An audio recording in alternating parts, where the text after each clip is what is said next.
Hi, I'm Jack. Livy told me to do this video vlog thing, so here I am. This is my story of Jorvik and how I came to live here. I woke up with a mouthful of sand.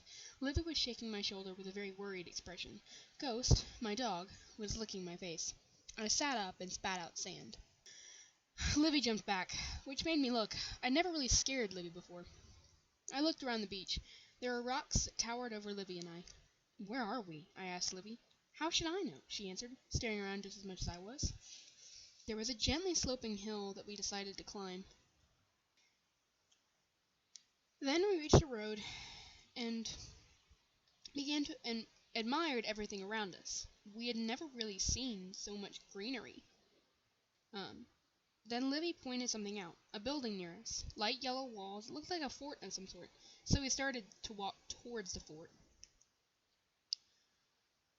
Then I walked towards a sign. "Fort Pinta," it read. Then we saw them. "Are those horses?" I asked. People rode around on horseback, every so often slowing down to look at us for a second. I turned to Livy, but she was well ahead of me, already marching towards the fort with her usual curiosity. I ran to catch up.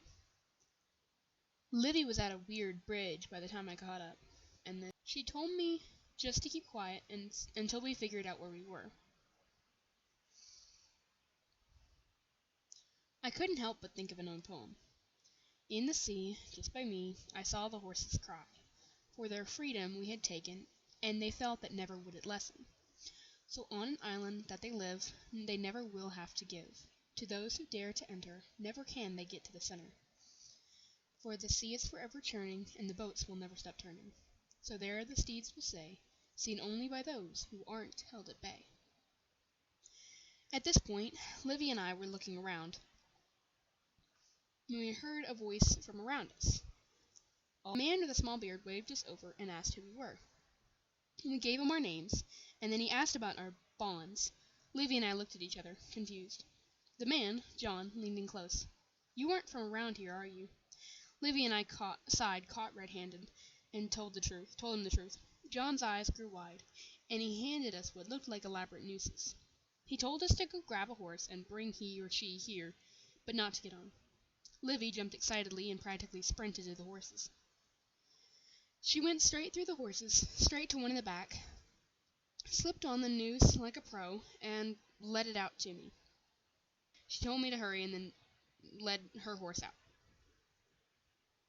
I sighed and walked into the paddock. I liked this one horse, but it just wouldn't look my way. Then one nickered to me, so I walked over to that one instead. I struggled to get the weird noose on, but eventually I got it out and led the horse back to John. John laughed as both Livy and I looked a little nervous. Then John readjusted our nooses, calling them a halter. Then he turned to us. "Now we go to Moorland." This is the end of the first episode. Thank you all to the people that helped: Ashley Hawkbrook, Daniel Skyball, Christelle Purplehouse, Isabella Hatschild, and Cara Blueberry Heart. Thank you all so much, and I can't wait for the next one to come out. And yeah, this is the end of the video, so bye guys!